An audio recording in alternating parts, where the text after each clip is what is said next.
Merci. La parole est à Monsieur Patrick Hetzel. Merci beaucoup, Monsieur le Président. Monsieur le Ministre, je voudrais revenir sur l'une de vos décisions incompréhensibles et à l'opposé de ce que préconisent tous les spécialistes sérieux de l'éducation. En effet, dès l'école, un enfant doit comprendre que le travail est une valeur forte de notre société, qu'il ne doit pas y avoir de travail sans effort. D'ailleurs, l'enquête PISA 2012 a montré une baisse du niveau de nos élèves de 15 ans. Elle s'explique notamment par le fait que les élèves français sont les plus dissipés en classe. L'un des outils efficaces et pertinents mis en place par la loi d'orientation pour l'avenir de l'école de 2005, dite loi Fillon, est la note de vie scolaire.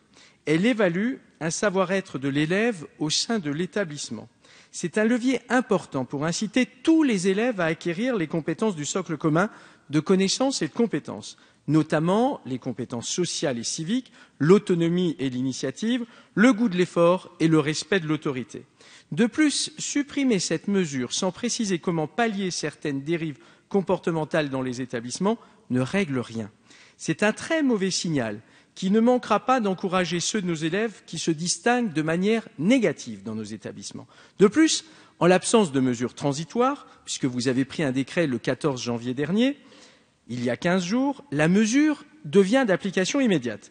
C'est-à-dire que vous mettez au panier tout le travail qui a été réalisé de façon très sérieuse par les équipes éducatives au cours du premier trimestre de la présente année scolaire.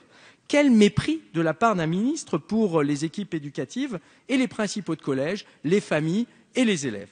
En conclusion, pouvez-vous nous indiquer pour quelles raisons, démagogiques sans doute, vous avez procédé par décret et par arrêté en date du 14 janvier dernier à la suppression de la note de vie scolaire? En tout cas, une telle décision est totalement incompréhensible et montre une nouvelle fois, si besoin était, que vous avez une politique de gribouille à la tête du ministère de l'Éducation nationale.